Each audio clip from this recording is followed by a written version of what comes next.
إنما يخشى الله من عباده العلماء. آمنت بالله صدق الله العظيم وصدق رسوله النبي الأمين المتين المعين الكريم ونحن على ذلك لمن الشاهدين والشاكرين والحمد لله رب العالمين. غوث اعظم بمنی بے سر و ساما مدد قبلہ دین مدد کعبہ ایما مدد از پے صدر الافاضل شیخ من بدر منیر کیجئے امداد ہم سب کی یا غوث اعظم دستگی. آمین آمین. کچھ عرض و معروض سے قبل نہایت ادب و احترام کے ساتھ بآواز بلند اپنے اور کل کائنات کے آقا محسن انسانیت پیغمبر اعظم صلی اللہ تعالی علیہ وسلم کی بارگاہ بے کس پناہ میں درودوں کی ڈالی محبت کی تھالی میں سجا کر پیش کریں. پڑھیں بآواز بلند درود شریف. اللہم صلی علی سیدنا شفیعنا حبیبنا نبینا مولانا محمد بارک وسلم. صلو علیہ صلاۃ و سلام علیک یا رسول اللہ صلی اللہ تعالی علیہ وسلم. صلی اللہ علیہ وسلم. حضرات، میں وقت کی اہمیت کو اور آپ کی اس عقیدت کو محسوس بھی کر رہا ہوں. ایک مرتبہ نہایت ہی ادب و احترام کے ساتھ بآواز بلند اپنے آقا کی بارگاہ میں درود شریف کا ہدیہ پیش کریں. اللہم صلی علی سیدنا شفیعنا نبینا مولانا محمد بارک وسلم. صلو علیہ صلاۃ و سلام علیک یا رسول اللہ صلی اللہ تعالی علیہ وسلم. حضرات، مدرسہ غوثیہ غریب نواز کی یہ سالانہ فیضان غوث و خواجہ کانفرنس، جو کہ بالکل اپنے آخری مرحلے میں داخل ہو چکی ہے، آپ نے جماعت اہل سنت کے عظیم خطبہ شعراء نقبہ کو سماعت کیا. اب آخر میں یہ فقیر حقیر در صدر الافاضل کا اسیر آپ کی محبت بھری سماعتوں تک اور آپ کے روبرو آیا ہے. میں جانتا ہوں کہ یہ رات کے 2:30 بجے کا وقت، وہ بھی سردیوں کی رات کے 2:30 بجے، کس قدر آپ کے لیے پریشانی کا باعث ہو سکتا ہے، مگر اللہ تبارک و تعالی آپ تمام حاضرین کو جزائے خیر کثیر عطا فرمائے. آمین آمین. جو ابھی تک یہاں پر موجود ہیں اور جو لوگ چلے گئے ہیں، مولا تبارک و تعالی ان تمام کے گناہوں کو معاف فرمائے. بہت کچھ آپ نے سماعت کیا. اب یہاں پر بہت کچھ لمبی چوڑی گفتگو کرنے کا وقت نہیں ہے. اب یہ سمجھ لیجئے کہ یہ ہمارے نقیب اہل سنت حضرت حافظ جنید رضا حبیبی برق صاحب، اگر ان کو اس وقت جمائی آ رہی ہے اور ان کو اگر نیند کا غلبہ ان پر طاری ہو رہا ہے تو آپ کی کیا کیفیت ہوگی، میں محسوس کر سکتا ہوں. کئی راتیں جاگنے والا نقیب آپ کے سامنے یہاں موجود ہیں. مبارکباد کے لائق ہیں مدرسہ غوثیہ غریب نواز کے جملہ اراکین، اساتذہ، بالخصوص ادیب شہیر حضرت علامہ مولانا عبدالوہاب سالک بھاگلپوری صاحب، محتمی مدرسہ غوثیہ غریب نواز.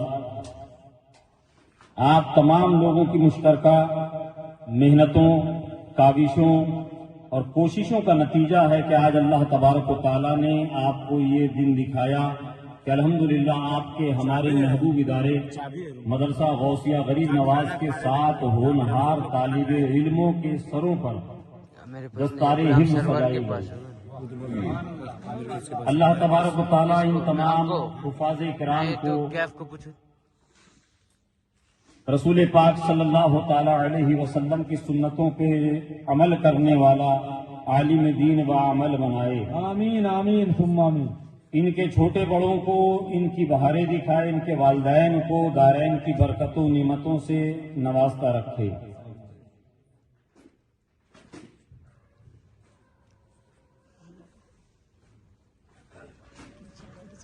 یہ سالانہ دستار بندی جو کہ آپ نے ملاحظہ کری، علماء کرام کی ایک کثیر تعداد منبر شریف پہ تشریف فرما تھی، اور میں تو کہا کرتا ہوں ان حافظ قرآن کو دیکھ کے کہ جن کے رسول پاک کا فیضان ہو گیا. سبحان اللہ سبحان اللہ. جن پہ رسول پاک کا فیضان ہو گیا وہ خوش نصیب حافظ قرآن ہو گیا. سبحان اللہ. وہ خوش نصیب حافظ قرآن ہو گیا. اور خدمت جو والدین کی کرتے ہیں رات دن، خدمت جو والدین کی کرتے ہیں رات و دن، ارے خلد بری میں جانے کا سامان ہو گیا. سامان ہو گیا. واہ واہ. خلد بری میں جانے کا سامان ہو گیا. حضرات، جس آیت مقدسہ کی میں نے تلاوت کا شرف حاصل کیا، آپ اچھی طریقے سے جانتے ہیں کہ میں اس وقت آپ سے بہت لمبی چوڑی تمہیدی گفتگو نہیں کروں گا. چند ایک ضروری امپورٹنٹ باتیں.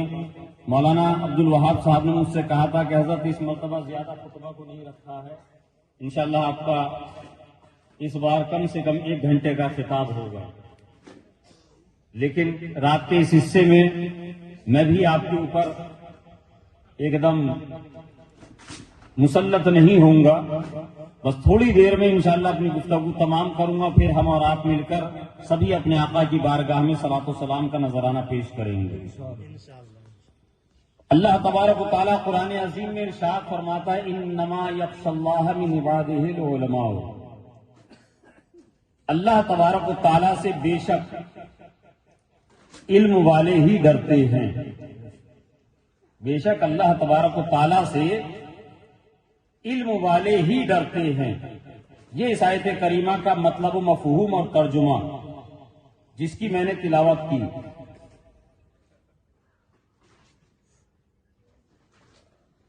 اللہ تبارک و تعالیٰ نے یہ جو فرمایا کہ اللہ سے علم والے ہی ڈرتے ہیں،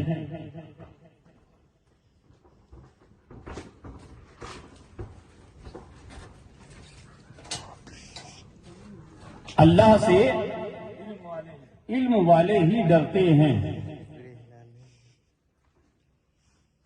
یہ مدرسے کا سالانہ دستار بندی کا پروگرام آپ کے ذہن و فکر پر یہ بات آئے گی کہ ہم لوگ بھی اللہ سے ڈرتے ہیں. آپ لوگ ڈرتے ہیں اللہ سے؟ کون ڈرتا ہے؟ ذرا ہاتھ اٹھا کر بتائیے. ماشاءاللہ سبھی لوگ یہاں اللہ سے ڈرتے، مگر یہاں پر اللہ تبارک و تعالیٰ نے اہل علم کا، علم والوں کا ذکر کیا ہے. علم والوں کا ذکر کیا ہے. اب یہ علم والے کون ہیں؟ یہ علم والے کون ہوتے ہیں؟ کیا بات ہے. واہ. یہ علم والوں کی، ان علم والوں کی پہچان اور شناخت اور آئیڈینٹیفیکیشن کیا ہوگا؟ کیا مدرسے میں 7 سال 9 سال پڑھنے والا ہی علم والا ہے؟ کیا بات ہے. کیا مدرسے کے اندر 10-12 سال اپنی زندگی کے قیمتی گزارنے والا صبح شام مدرسے کی چٹائی پر بیٹھ کر کتابیں پڑھنے والا، راتوں کو جاگنے والا اور کتابوں کو یاد کرنے والا ہی علم والا ہے؟ 7 سال 10 سال 9 سال کسی نے وقت گزارا مدرسے میں، ایک ایک فٹ کی اس کے پاس سند ضرور آ گئی. علم والا کون ہے؟ اگر اس نے 7 سال 8 سال 9 سال 10 سال 12 سال مدرسے میں گزارے اور اس علم کے اوپر نہ اس کا خود کا عمل ہوا، نہ اس کا خود کا عمل ہوا، نہ وہ اس کا علم دوسروں کو فائدہ پہنچا سکا، آقا کریم صلی اللہ تعالی علیہ وسلم ارشاد فرماتے ہیں مسلمانوں، علم والے وہ ہیں جن کے علم سے وہ بھی فائدہ اٹھائیں اور ان کے علم سے زمانہ فائدہ اٹھائے۔ سبحان اللہ۔ آپ کہیں گے حضرت وہ کیسے؟ تو میں آپ کو بتاؤں، حدیث پاک کا مفہوم ہے جس کو حضرت سیدنا عثمان ذو النورین رضی اللہ تعالیٰ عنہ نے بیان کیا، بخاری شریف کی حدیث پاک کا مفہوم ہے۔ زندہ باد زندہ باد، واہ۔ یہ میں اپنی طرف سے نہیں کہہ رہا ہوں، آپ کے ذہن میں اگر یہ بات آئے، بخاری شریف کی حدیث پاک کا مفہوم ہے کہ حضرت سیدنا عثمان ذو النورین رضی اللہ تعالیٰ عنہ ارشاد فرماتے ہیں کہ رسول پاک صلی اللہ تعالیٰ علیہ وسلم نے ارشاد فرمایا، تم میں سب سے بہتر وہ ہے، تم میں سب سے بہتر وہ ہے جس نے علم کو سیکھا اور دوسروں کو سکھایا۔ جس نے علم سیکھا اور دوسروں کو سکھایا۔ اس علم سیکھنے اور سکھانے والوں کے بارے میں آگے پیغمبر اعظم صلی اللہ تعالی علیہ وسلم ارشاد فرماتے ہیں، ترمذی شریف کی حدیث پاک کا مفہوم ہے جس کو حضرت معاذ ابن جبل رضی اللہ تعالیٰ عنہ روایت کرتے ہیں کہ آقا کریم صلی اللہ تعالی علیہ وسلم ارشاد فرماتے ہیں، یہ یہاں پر 7 حفاظ کرام بیٹھے ہوئے ہیں، ان کے والدین مبارک کے حقدار ہیں جنہوں نے اپنے دسترخوان سے روٹی اور کھانے کو کاٹا اور وہاں سے پیسوں کو بچا کر اپنے بچوں کو علم دین اور قرآن عظیم کو اپنے سینے میں محفوظ کرنے کے لیے خرچ کیا۔ سبحان اللہ۔ خرچ کیا۔ آقا کریم کیا ارشاد فرماتے ہیں ان کے لیے؟ آقا کریم صلی اللہ علیہ وسلم ارشاد فرماتے ہیں کہ جن کے بچوں نے قرآن عظیم کو حفظ کیا، حافظ قرآن کے والدین کو اللہ تبارک و تعالیٰ کل قیامت کے دن ایسے نورانی تاج عطا فرمائے گا، ایسے شاندار تاج عطا فرمائے گا کہ اس کی چمک دنیا کے سورج کی چمک سے زیادہ روشن ہوگا۔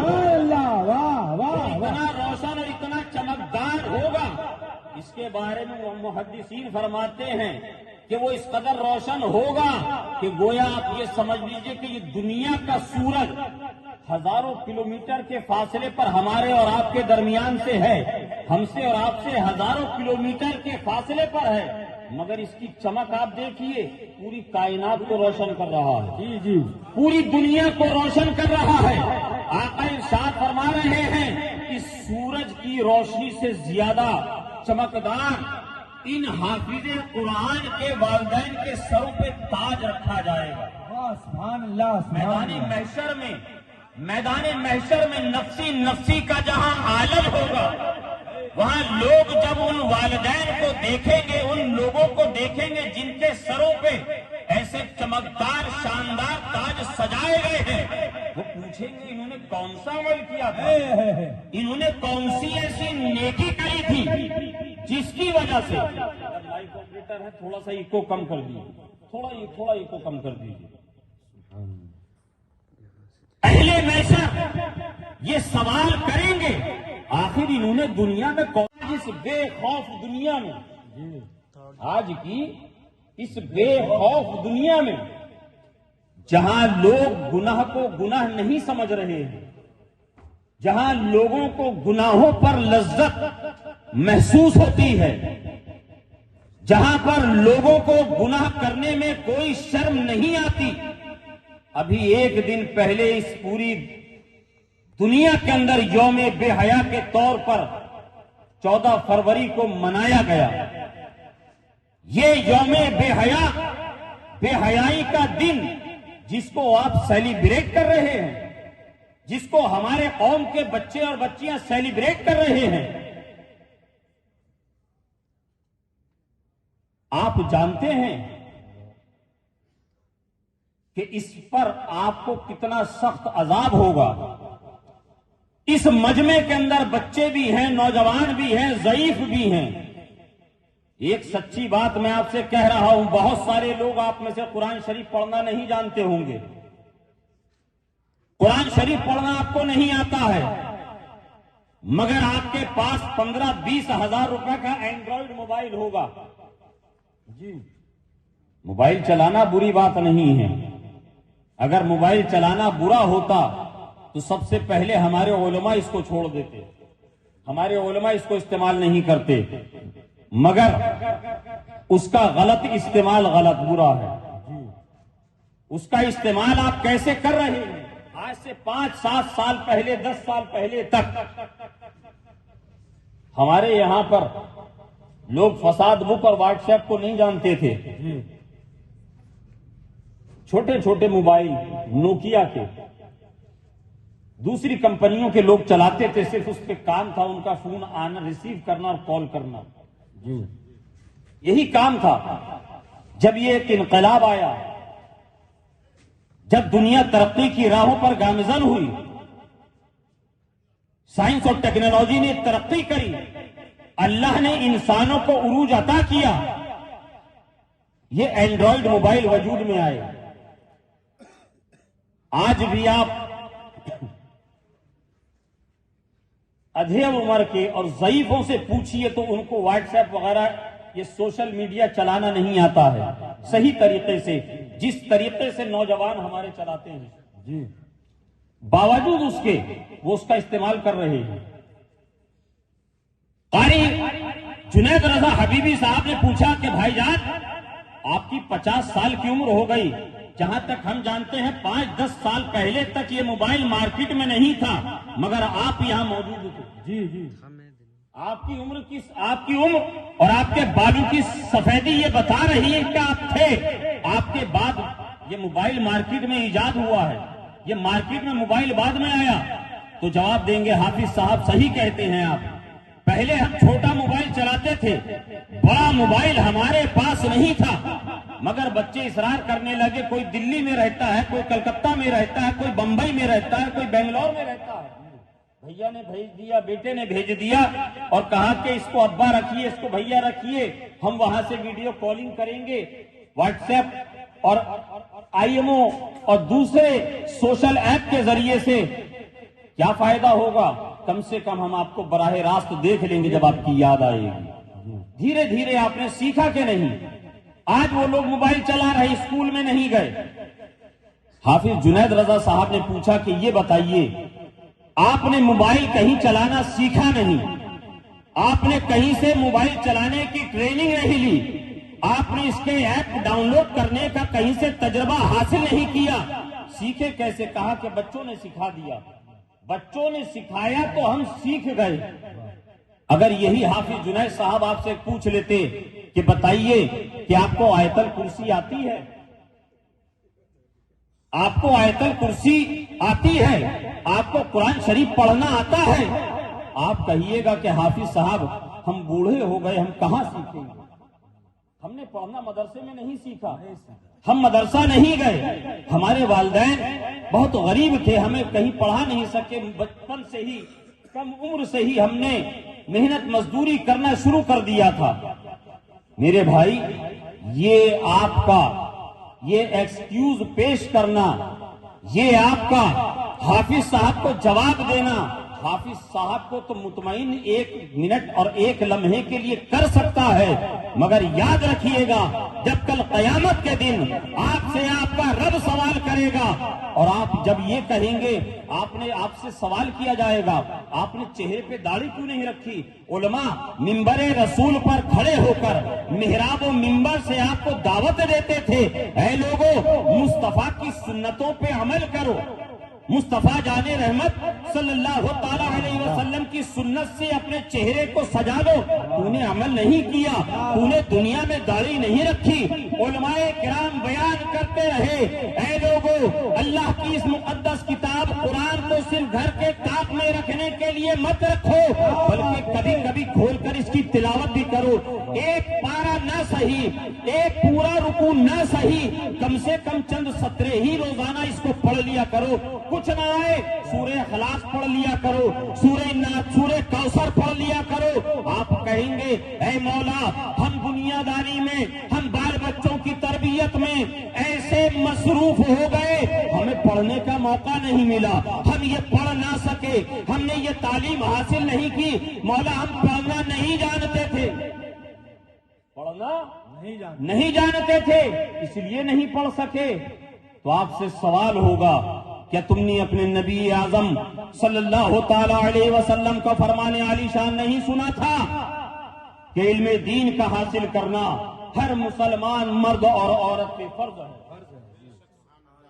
ہر مسلمان مرد و عورت پہ فرض ہے۔ ناپ تول کرنے والوں، نوکری کرنے والوں، بزنس اور تجارت کرنے والوں، ڈیوٹی پر جانے والوں، اپنا بزنس اور نوکریوں اور فیکٹریوں میں کام کرنے والوں، جتنی دیر کی تمہیں ڈیوٹی اور نوکری اور مزدوری کے لیے تمہیں متعین کیا گیا ہے، تمہاری مزدوری کے موافق تم سے وقت لیا گیا ہے، تم اس میں اگر تھوڑی دیر کی بھی کوتاہی کرو گے، تو اگر بغیر اجازت کے کوتاہی کرو گے، کل قیامت کے دن تم سے اس کا بھی سوال کیا جائے گا۔ کیا بات ہے، واہ واہ، سوال کیا جائے گا، اور تم یہ کہو گے کہ مولا ہم ناپ تول میں کمی کے عذاب کو نہیں جانتے تھے۔ جواب ہوگا، کیا میرے محبوب، میرے حبیب کا وہ پیغام نہیں سنا کہ ہر مسلمان کو علم دین سیکھنا، ہر مسلمان مرد و عورت پہ علم دین کا سیکھنا فرض ہے؟ میرے نبی نے تمہارے دنیا میں آنے سے 1400 سال پہلے میرے حبیب نے یہ فرما دیا تھا، اور تم نے پھر بھی علم دین حاصل نہیں کیا، پھر بھی تم نے شریعت اسلامیہ کے قوانین اور اس کے ضابطے کو نہیں سمجھا، تم نے علماء کی بارگاہ میں زانوئے ادب طے نہیں کیا۔ ایک گناہ کرنے کی سزا، دوسری نہ پڑھ علم دین نہ حاصل کرنے کی سزا، یہ ڈبل سزا آپ کو ملے گی، ڈبل سزا آپ کو ملے گی۔ اے مسلمانوں، اے دنیا میں اپنے گناہوں پہ فخر کرنے والوں، میں یہ عرض کر رہا تھا، جس ہندوستان میں ہم رہتے ہیں، اس ہندوستان کے بادشاہ کا نام سرکار غریب نواز ہے۔ کیا نام ہے؟ سرکار غریب نواز ہے۔ حضور سرکار غریب نواز کے عاشقوں، حضور سرکار غریب نواز کی چھتر و چھایا میں رہنے والوں، حضور غریب نواز کے رحم و کرم پہ رب کی نعمتیں کھانے والوں، سنو میرے غریب نواز کیا ارشاد فرماتے ہیں۔ سرکار غریب نواز فرماتے ہیں کہ میں سفر پہ تھا، میں ایک سفر پہ نکلا، اور سفر کرتے کرتے میں بخارا پہنچا، میں نے وہاں دیکھا ایک نہایت ہی حسین و جمیل نورانی چہرے والے بزرگ ہیں، جو رب تبارک و تعالیٰ کی یاد میں ایسا غرق ہیں، اتنے مصروف ہیں کہ ان کو دنیا اور اس کے سوا کسی کی پرواہ نہیں، ان کو دنیا مافیا کی کوئی پرواہ نہیں۔ میں ان کے قریب گیا تو مجھے یہ معلوم ہوا کہ حضرت آنکھوں سے نابینا یعنی اندھے ہیں۔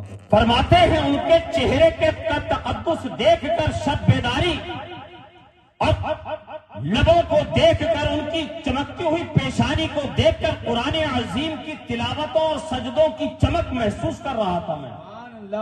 میں نے ان سے پوچھا کہ حضرت یہ آنکھوں کی بینائی کیسے چلی گئی؟ یہ آنکھیں آپ کی کب سے اندھی ہو گئی؟ کب سے آپ نہیں دیکھنا چاہتے، نہیں دیکھ پا رہے ہیں؟ اے سرکار غریب نواز رضی اللہ تعالیٰ عنہ کے ملک میں رہنے والوں، اور آپ جانتے ہیں ابھی سوشل میڈیا کا زمانہ ہے، اسی سال اسی رجب شریف کی 5 اور 6 تاریخ کو، اور عرس سرکار غریب نواز سے پہلے جہاں اجمیر معلیٰ کے دیوس مجاوروں نے، غنڈوں نے اعلیٰ حضرت امام احمد رضا خان فاضل بریلوی رحمۃ اللہ علیہ کے لکھے ہوئے مشہور زمانہ سلام کو پڑھنے پر پابندی عائد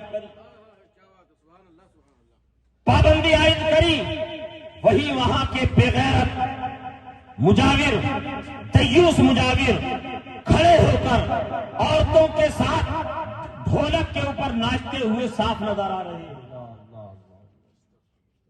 سرکار غریب نواز کی بارگاہ میں مرد و زن کا خلط ملط کر رہے ہیں،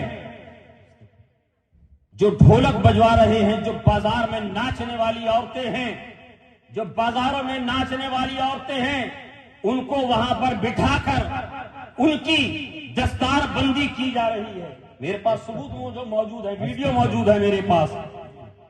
الحمدللہ میں ہوا میں باتیں کرنے والا نہیں ہوں، حضور صدر الافاضل رحمت اللہ علیہ کا خون ہے جو بات کرتا ہوں، مدلل کرتا ہوں۔ زندہ باد زندہ باد۔ ہوا میں صرف فرضی والے سے کام نہیں چلاتا ہوں۔ اللہ اکبر، یا رسول اللہ، زندہ باد زندہ باد زندہ باد۔ جہاں پر مسلک اعلیٰ حضرت اور سرکار اعلیٰ حضرت فاضل بریلوی رحمت اللہ علیہ کے سلام پڑھنے پر پابندی لگائی گئی، اس بارگاہ اور اس ملک کے بادشاہ کا میں کسی اور کی بات نہیں کر رہا ہوں، سرکار غریب نواز کی بات کر رہا ہوں۔ آج جو وہاں کے بے غیرت مجاوروں کا حال ہے، یہ جگ ظاہر ہے، یہ چھپی ہوئی بات نہیں ہے۔ اور یاد رکھنا کہ اعلیٰ حضرت فاضل بریلوی رحمت اللہ علیہ نے اپنے باپ دادا کی تعریف و توصیف میں اپنی زندگی کو وقف نہیں کیا تھا۔ واہ واہ۔ اعلیٰ حضرت امام احمد رضا خان فاضل بریلوی نے پوری زندگی مصطفیٰ جان رحمت صلی اللہ تعالی علیہ وسلم کی دربانی میں گزاری ہے، اور سرکار غریب نواز جو مدینہ پاک سے مصطفیٰ کی عطا سے ہندوستان کی بادشاہت لے کر ہندوستان آئے تھے، اسی بادشاہت اور سرکار غریب نواز کی امانتوں کے امین کا نام امام احمد رضا ہے۔ یاد رکھنا، کان کھول کر سن لو، یاد رکھنا، بھارت میں جب تک سرکار غریب نواز کا فیضان رہے گا، تب تک سنی مسلمانوں کی زبانوں پر مصطفیٰ جان رحمت کا سلام رہے گا۔ ہندوستان سے رسالت، مسلک اعلیٰ حضرت، سلام اعلیٰ حضرت، نبی کا گھرانہ۔ یہ صرف حسد ہے، صرف ان کو ایک حسد ہے کہ خان صاحب ایک پٹھان قبیلے میں پیدا ہونے والے ایک مولانا کو ہر جگہ اتنی ترجیح کیوں دی جا رہی ہے؟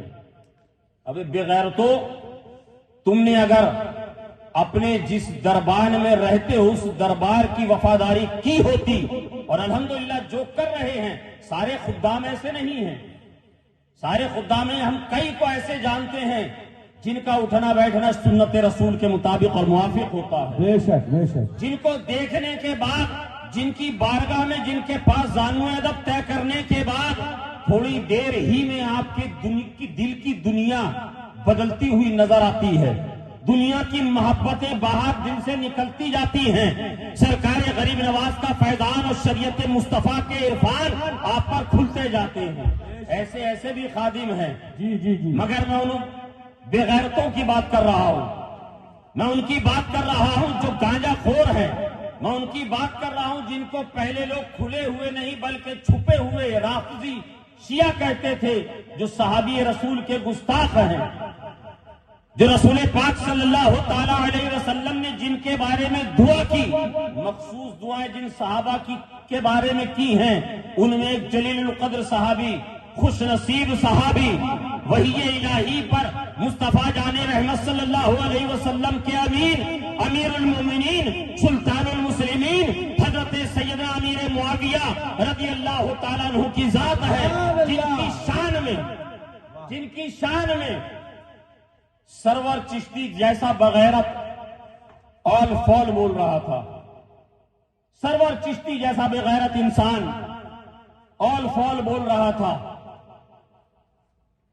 ان کے والد، انہوں نے ایمان لانے سے پہلے جو کچھ کیا، جب بارگاہ مصطفیٰ میں انہوں نے صدق دل سے توبہ کر لی، جب مصطفیٰ جان رحمت صلی اللہ تعالی علیہ وسلم نے ان کو معاف کر دیا، جب اللہ تبارک و تعالیٰ نے جمی جملہ صحابہ کے بارے میں قرآن میں ارشاد فرما دیا وعد اللہ الحسنى،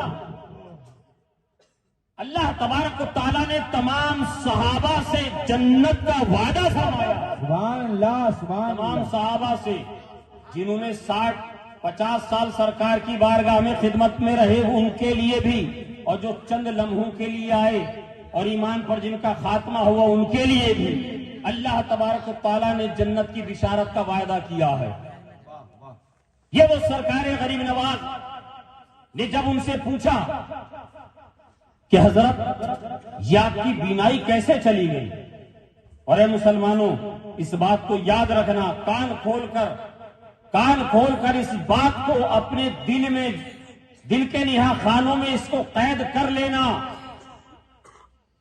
سرکار غریب نواز نے جب یہ سوال کیا کہ یہ آپ کی بینائی کب سے چلی گئی، آنکھوں کی روشنی کب سے چلی گئی، تو بزرگ فرماتے ہیں کہ میں دونوں آنکھوں سے صحیح سالم تھا، اللہ تبارک و تعالیٰ کی ریاضت میں، اللہ تبارک و تعالیٰ کی عبادت میں میری زندگی کا لمحہ لمحہ گزرتا تھا، خشیت الہی سے میری آنکھیں بہا کرتی تھی، قرآن عظیم کی تلاوت میں خوب کیا کرتا تھا، میں نے اتنے نوافل اور اتنے فرائض پر عمل کیا، اتنا کیا، بڑے گناہ ہیں، حتیٰ کہ چھوٹے گناہوں سے بھی میں نے اجتناب کیا، اللہ تبارک و تعالیٰ کا مجھ پر ایسا فضل ہوا کہ انوار و تجلیات مجھ پر عیا ہونے لگے، میں رب تبارک و تعالیٰ کے انوار و تجلیات کو مشاہدہ کرتا تھا۔ ایک دن بیٹھا تھا اپنی مسند پہ، اپنی قیام گاہ پہ بیٹھا ہوا تھا کہ اچانک راستے سے گزرنے والی ایک اجنبیہ پر میری اچانک نظر پڑ گئی، ہاتف غیبی سے آواز آئی، اے ہم سے محبت کا دعویٰ کرنے والے، دعویٰ تو ہماری محبت کا کرتا ہے اور دیکھتا کسی اور کو، دعویٰ ہم سے محبت کا کرتا ہے، دیکھتا کسی اور کو ہے۔ حضور سرکار غریب نواز سے فرماتے ہیں کہ حضرت جب یہ آواز میری سماعتوں سے ٹکرائی، جب میرے کانوں سے یہ جملہ آواز ٹکرائی، میں اپنی غلطی پر اس قدر نادم اور شرمندہ ہوا کہ آگے کلام نہ کر سکا، اور دل ہی دل میں یہ دعا کرنے لگا کہ اے مولا، جو تجھے چھوڑ کر، جو طالب مطلوب کو چھوڑ کر دنیا کو دیکھتا ہو اس سے محبت کرے، اے مولا اس کی ایسی آنکھوں سے اس کا نابینا ہونا اچھا ہے، نابینا ہونا اچھا ہے۔ فرماتے ہیں کہ میرے جملے ابھی پورے نہیں ہوئے تھے کہ میری آنکھوں کی بینائی ختم ہو گئی، میں نابینا ہو گیا۔ اے لوگوں، ایک مرتبہ صرف ایک نظر جان کر نہیں، اچانک پڑی تھی تو رب تبارک و تعالیٰ نے اپنے محبوب بندے سے یہ کلام کیا، یہ اس پر الہام کیا۔ اور ذرا آئیے آگے بڑھیے، حضور سرکار غریب نواز کے بھی شیخ اور پوری اولیاء امت محمدیہ کے سردار اور سرخیل حضرت سیدنا شیخ عبد القادر محی الدین جیلانی رضی اللہ تعالیٰ عنہ کی بارگاہ میں بہت دنیا کی محبت اور دنیا کی لذتوں میں ہم کھوئے ہوئے ہیں، ہم نے دنیا کو اپنے اوپر اتنا حاوی کر لیا کہ پتہ نہیں چلتا کہ ہم دنیا میں رہتے ہیں یا دنیا ہم میں رہتی ہے، ہم دنیا میں ہے یا دنیا ہمارے اندر ہے۔ اے مسلمانوں، حضرت شیخ سعدی شیرازی رحمت اللہ علیہ بیان کرتے ہیں کہ صحن کعبہ میں غلاف کعبہ کو، کعبے کی دیواروں کو پکڑ کر ایک شخص زار و قطار رو رہا ہے، زمانہ طواف کعبہ میں مصروف ہے، مشغول ہے، وہ زار و قطار رو رہا ہے، اور التجائیں کر رہا ہے، دعائیں کر رہا ہے، اے مولا اے مولا اگر مجھ سے گناہ سرزد ہوئے اور میری خطاؤں پر معافی نہ ملی تو اے مولا کل قیامت کے دن مجھے نابینا یعنی اندھا اٹھانا، اللہ اللہ اکبر، مجھے اندھا اٹھانا۔ غلاف کعبہ سے چمٹ کر سجدے کی حالت میں یہ دعا کر رہا ہے، اے مولا زارو قطار روتے ہوئے، ایسا رونے کا انداز، ایسا رونے میں ایسا سوز و مزاج کہ جو قریب سے گزرتا ایک لمحے کے لیے اس کا بھی دل پسیج جاتا اور وہ اس سوچنے پر مجبور ہوتا کہ نہ جانے کون یہ بندہ خدا ہے جو خانہ کعبہ کے سامنے ہے، غلاف کعبہ کو پکڑے ہوئے ہے، حتیم کی برابر میں ہے، صحن کعبہ مطاف میں ہے اور یہاں پر رب کی رحمتوں سے بھی نا امید ہے۔ اس کو نہیں پتا یہ حالت سجدہ میں کون ہے، لوگ قریب سے گزر رہے ہیں، دیکھ رہے ہیں اور اس کے رونے کا یہ انداز اور سوز و مزاج ہے کہ دیکھنے والے اور سننے والوں پر بھی ایک کیفیت طاری ہو رہی تھی، گریہ وزاری وہ بھی کر رہے تھے، آنکھوں سے آنسو ان کے بھی آ رہے تھے۔ اتنے میں ایک شخص نے ہمت کری اس کے قریب جانے کی، سوچا کہ تھوڑی تسلی دے دی جائے، تھوڑا دلاسا دے دیا جائے، ان کے قریب جا کر اس کو یہ احساس کرایا جائے کہ گناہوں پہ نادم ہونے والے انسان، اپنے گناہوں پہ نادم ہونے والے شخص، تو رب کی بارگاہ میں ہے، تو خانہ کعبہ میں ہے، تو حتیم کعبہ میں ہے، تو رب کی رحمتوں سے نا امید نہ ہو۔ یہ کسی دنیا دار کا نہیں بلکہ یہ پروردگار کا فیصلہ ہے کہ رب کی رحمتوں سے نا امید نہ ہونا۔ سجدے کی حالت میں ہے، غلاف کعبہ کو پکڑے ہوئے ہیں، جا کر کندھے پر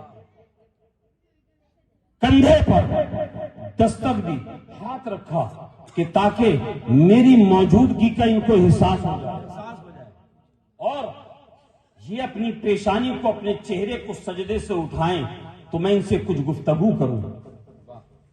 حضرت شیخ سعدی شیرازی رحمت اللہ علیہ فرماتے ہیں جب اس شخص نے سجدے کی حالت میں گریہ وزاری کرنے والے بزرگ کے کندھے پر، شانے پر ہاتھ رکھا تو ان کا رونا بند ہو گیا، رونا بند ہو گیا۔ اپنے آنسوؤں میں بھیگی ہوئی ریش، داڑھی اور چہرے کو جب اوپر اٹھایا تو جو تسلی دینے کے لیے آیا تھا ایک چیخ ماری اور وہ خود وہیں بے ہوش ہو گیا، وہی بے ہوش ہو کر گر پڑا۔ حضرت شیخ سعدی شیرازی رحمت اللہ علیہ بیان فرماتے ہیں لوگوں، وہ کوئی عام انسان نہیں تھا بلکہ امت محمدیہ کے ولیوں کا سردار، بغداد کا شہنشاہ سیدنا شیخ عبد القادر جیلانی بغدادی رضی اللہ تعالیٰ عنہ تھے، جن کے بارے میں میرے امام فرماتے ہیں کیا دبے جس پہ حمایت کا ہو پنجہ تیرا، ارے شیر کو خطرے میں لاتا نہیں کتا تیرا۔ نعرہ تکبیر، نعرہ رسالت، مسلک اعلیٰ حضرت فیضان غوث و خواجہ کانفرنس اولاد غوث اعظم۔ اور آج یہ سرکار غریب غوث اعظم کی گریہ وزاری کا عالم ہے، یہ وہ سرکار غوث اعظم ہیں جن کا مرید سینہ ٹھوک کے کہتا ہے میں ہوں غوث کا دیوانہ، فکر نہیں کوئی، فکر نہیں کوئی، جوئے کے اڈے پہ کہتا ہے میں ہوں غوث کا دیوانہ، فکر نہیں کوئی، شراب خانوں کے چکر لگا رہا ہے اور کہتا ہے میں ہوں غوث کا دیوانہ، فکر نہیں کوئی۔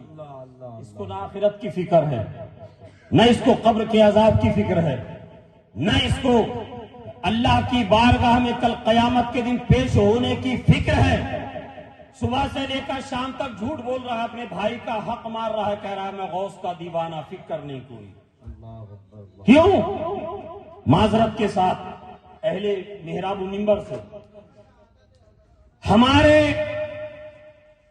خطبہ نے اس قوم کو اتنی غوث پاک کی کرامتیں سنائی ہیں، اتنی کرامتیں حضرت سنائی ہیں کہ انہوں نے یہ سوچ لیا کہ جب کپڑا دھونے والا دھو بھی بخشا جا سکتا ہے تو ہم چاہے جتنے گناہ کر لیں ہم تو ہیں ہی بخشے بخشائے، ہم تو ہیں ہی بخشے بخشائے۔ اس لیے حضور سرکار غوث پاک کا ارشاد ہے کہ اگر میرے مرید کی مشرق میں میرا مرید مشرق میں ہو اور اس کی سطر کھل جائے تو میں مغرب سے اس کے سطر پوشی کرتا ہوں. سبحان اللہ. کوئی مجھے پکارے تو میں اس کی دستگیری کرتا ہوں. یقیناً میرے غوث کا فرمان ہے اور میرے غوث کرتے ہیں.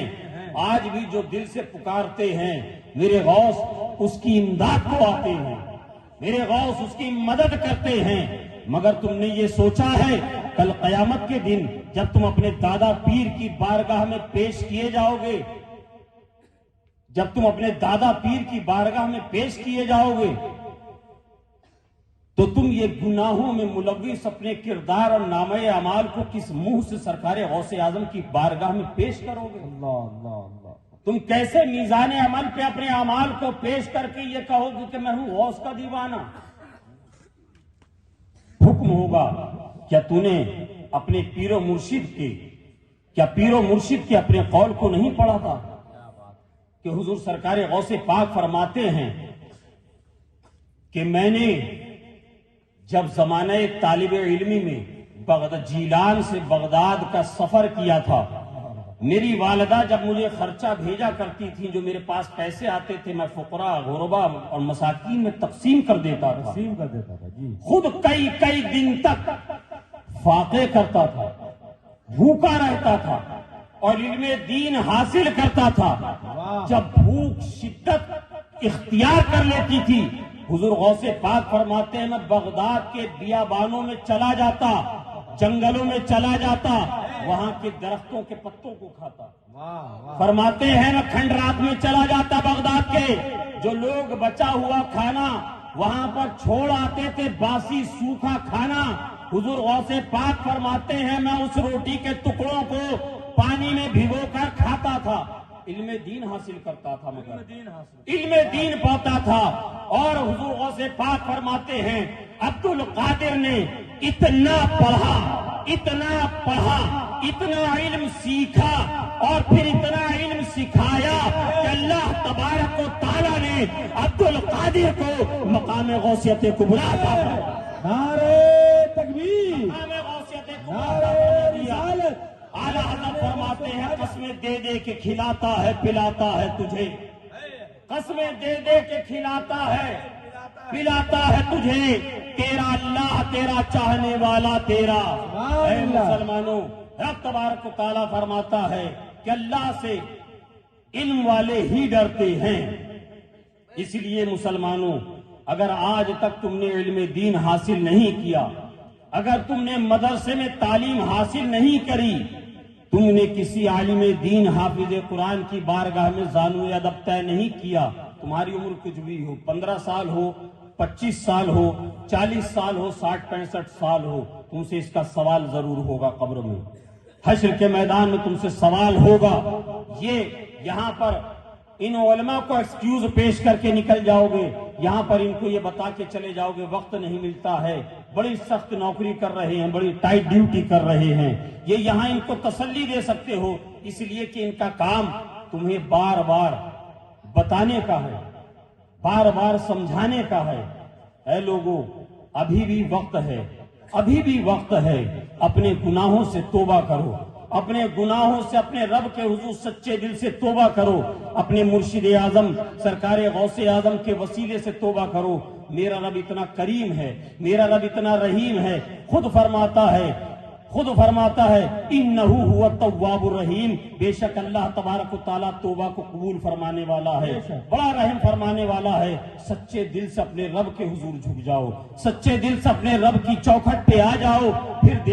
پھر دیکھ مسلمان, یہ دنیا آج بھی تیرے قدموں میں پڑی ہوگی. آج تو دنیا کے پیچھے بھاگ رہا ہے, یہ دنیا تیرے پیچھے پڑی ہوگی. مولانا غلام ربانی نشتر الہ آبادی اور وہابیوں کے لیے کنستر خنجر سمجھ گئے, انہوں نے آپ سے کہا, آپ کو حدیث پاک پڑھ کر سنایا کہ الحمدللہ کوئی یہ نہ سمجھے کہ ہمارے علماء اہل سنت اردو کتابیں دیکھ کر تقریر کرتے ہیں.